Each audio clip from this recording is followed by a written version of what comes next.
بسم اللہ الرحمن الرحیم، اللہم صلی علی محمد و آل محمد وعجل فرجہم۔ ہم بات کر رہے ہیں سورہ کہف کی۔ سورہ کہف پارہ نمبر 15 اور 16 میں ہیں۔ رکوع اس میں 12، کل آیات 110، کلمات اس میں 1577، حروف اس میں 6360 ہیں، اور آیت نمبر 15 کا ترجمہ یہ ہے کہ ہماری اس قوم نے تو اللہ کے سوا اوروں کو معبود بنایا ہے، یہ ان کے معبود ہونے پر کوئی واضح دلیل کیوں نہیں لائے؟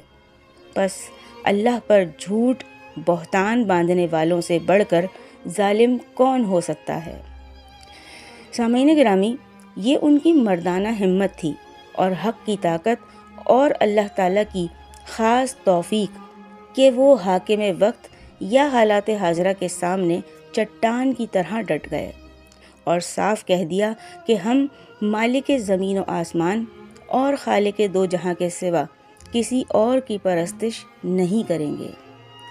یہ اس وقت کی بات ہے کہ جب ان کا شہر افسوس، میں پچھلی ویڈیو میں بتا چکی ہوں کہ ان کے شہر افسوس تھا یا افس تھا یا افس تھا، بہرحال ہم اسے شہر افسوس ہی کہیں گے۔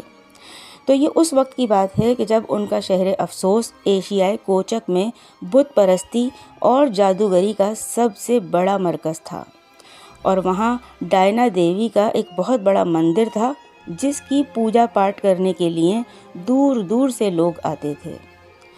ان حالات میں خدا پرستوں کا کیا حال ہوگا یہ آپ خود ہی سوچ سکتے ہیں۔ اس کا اندازہ اصحاب کہف کے اس جملے سے ہو جاتا ہے جو آیت نمبر 20 میں مذکور ہے کہ کیونکہ اگر وہ تم پر غالب آ گئے تو تمہیں سنگسار کر دیں گے یا اپنے مذہب میں پلٹائیں گے، اور اگر ایسا ہوا تو تم ہرگز فلاح نہیں پاؤ گے۔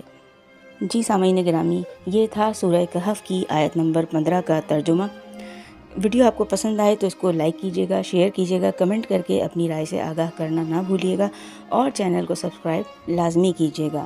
انشاءاللہ پھر آپ سے بہت جلد سورہ کہف کی دوسری مزید آیات کے ساتھ ملاقات ہوگی۔ جب تک کے لیے اللہ نگہبان۔